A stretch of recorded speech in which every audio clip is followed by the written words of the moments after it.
देखिए, भगवान राम का दल है, मैं उनको नमन करता हूँ, प्रणाम करता हूँ। संतों को भी नमन है, प्रणाम है। मेरा किसी से कोई बैर नहीं है, परंतु मैं ये चाहता हूँ कि जो असलियत है वो सामने आनी चाहिए।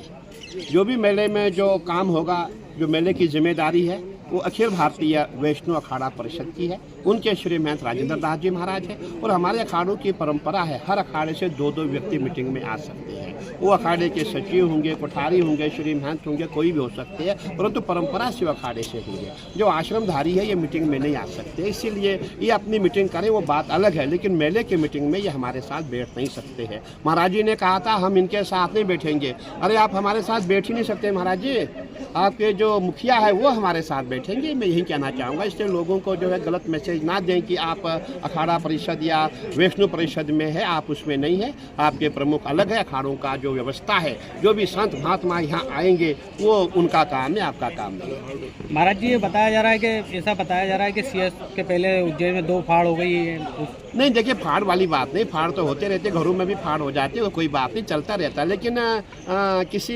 सन्यासियों को अपमान करना उचित नहीं है। उन्होंने हमारे संतों का अपमान किया है। उन्होंने कहा ये दुनिया भर के ऐसे लांछन लगाए जो मैं कैमरे पे बोलना उचित नहीं समझता हूँ। इनके हाथ का खाना पाप है, ऐसी भाषा का प्रयोग किया जो मैं आपको कह नहीं सकता। तो मुझे बहुत दुख है, मुझे बहुत पीड़ा है। महाराज श्री इतने विद्वान होकर ऐसी भाषा बोलते हैं, पता नहीं उनको क्या हुआ क्या नहीं हुआ। उनको ऐसी भाषा का प्रयोग नहीं करना चाहिए। महाराज जी अभी तक सीएस के जितने भी कार्य चल रहे हैं, उसी की जितनी भी बैठकें रही, चाहे निर्माण कार्य, उसको भ्रमण के लिए प्रशासनिक अधिकारियों के साथ वो जाते रहे। आगे ऐसा ना हो उसके लिए आप क्या कदम उठाने वाले हैं? इसलिए कहा है कि देखिए उसमें क्या होगा, जो हम लोगों में मनमुटाव पैदा हो जाएगा। प्रशासन का काम है, रियलिटी क्या है। और हमारे मेलाधिकारी जो हमारे कलेक्टर साहब हरिद्वार भी आए थे, हरिद्वार में उन्होंने देखा हुआ कैसे कुंभ किया जाता है, कि क्या संतों की परंपरा, वो सब जानते हैं। इसलिए मैंने आज पीसी रखी है कि मैं सबको कहना चाहूँगा कि जो अखाड़ों के प्रमुख है उन्हीं को बुलाया जाए। मीटिंग में उन्हीं का अधिकार है और किसी का अधिकार नहीं है। कुछ बताया जा रहा है कि आप सीएम साहब और इनको भी इस बारे में बिल्कुल देखें, वो कहना बहुत जरूरी है। हम सीएम साहब को भी लिखेंगे, हम कलेक्टर साहब को लिखेंगे, हम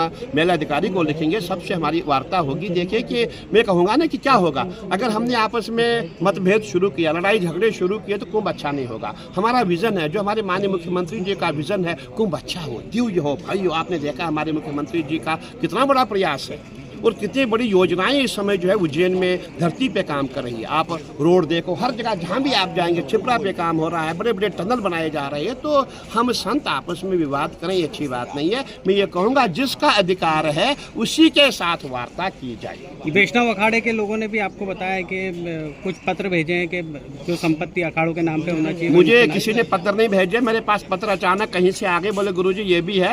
मैंने देखा उनमें लिखा हुआ था कि कहीं लोगों ने जो अखाड़ों की ज़मीन अपने नाम की हुई है। इसीलिए मैं कहना चाहूँगा कि अखाड़ों की ज़मीन आपकी नहीं, वो अखाड़े की ज़मीन है अपना। चाहे वो मेरे ही संत हो, कोई भी संत हो, कोई सन्यासी हो, कोई उदासी हो या बैरागी हो, कोई भी संत हो, उनको अखाड़े की ज़मीन पे कब्जा नहीं करना चाहिए। अगर आपने कर भी लिया है तो उसको तुरंत अखाड़े के नाम पे करना चाहिए। उसमें मेरे संत भी हो सकते हैं।